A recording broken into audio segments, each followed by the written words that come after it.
When I'm Prime Minister, I will keep my promises. Now, another promise, let me try again. Jagmeet Singh still thinking he's going to be Prime Minister when really he is just the hype man. Brian Lilley, political columnist with the Toronto Sun, joined by fellow columnist Jamil, Jivani. And Jamil, this is odd. You know, we're two columnists. We write our own stuff, but we're using a column in National Post by two colleagues writing together to make an important point. Jordan Peterson and Rex Murphy writing about Jagmeet Singh together just to point out that this guy is so ineffective. You've called Singh a hype man before. Tell me your thoughts on the column and the point they're making that Singh is just nothing more than a supporting actor in Justin Trudeau's universe. Yeah, well, it's always fun when Peterson and Murphy get together. Certainly on their own, they have the ability to rile up the left, especially the left on Twitter. And together, I'm sure there's going to be a lot of heads exploding, as you might say, Brian, over this. The argument they make, which I think is a really clear and important one, is that on Twitter, Jagmeet Singh is playing this role of a very passionate critic of the Liberal government. He's going on there and bashing their policies that are increasing inflation. He's going on there and pretending he's this class warrior fighting on behalf of the working and middle class family. $100 million to help Canadians. The Prime Minister spent $100 million to give contracts to his friends at McKinsey. And yet, as Peterson and Murphy point out, the Liberal government, the Trudeau government, exists right now only because of Jagmeet Singh and the NDP's willingness to prop them up in this deal. And the other thing, swallow themselves whole all the time, backing up Justin Trudeau.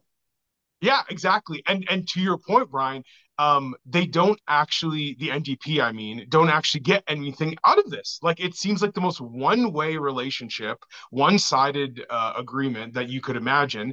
And Murphy and Peterson point out, like, he doesn't even get a cabinet position. He doesn't have any specific policy. I mean, he'd say he's pushing them to get dental care, but I mean, it doesn't seem like anything the NDP has said they want on dental care is actually coming into fruition.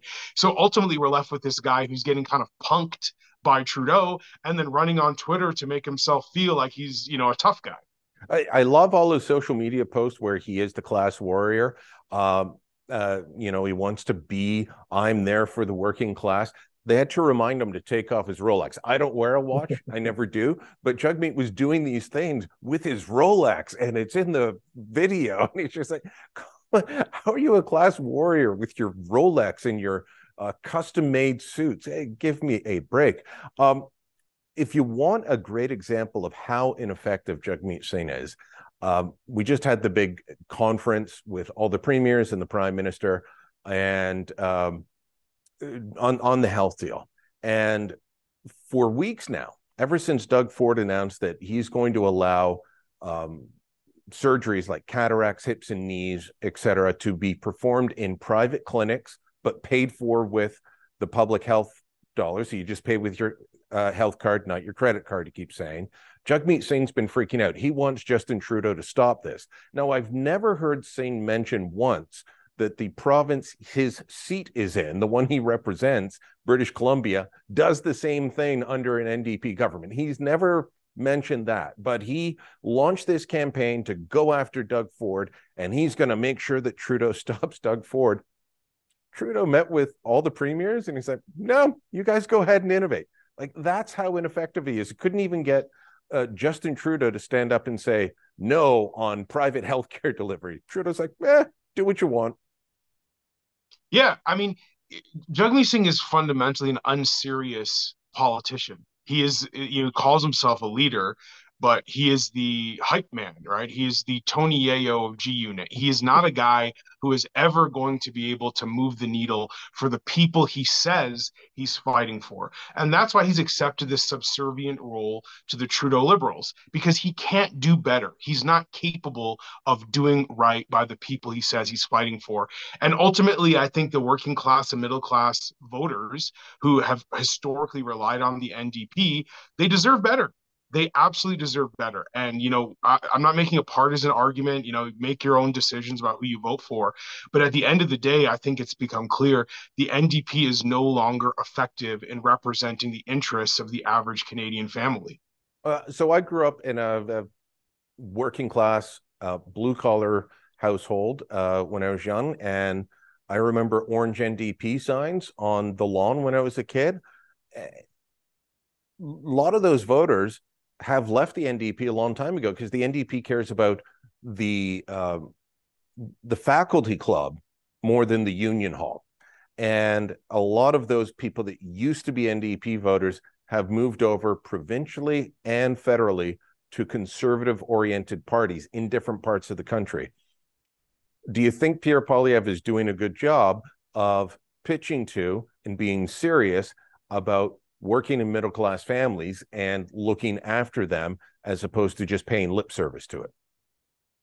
Well, I think Poilievre is doing a great job of providing an alternative. I think people know when they hear him speak, when they see his attitude, his passion, his vision for the country, it is different from Trudeau. So if you're looking for a change in the direction of this country, he's made it very clear he's going to offer something different.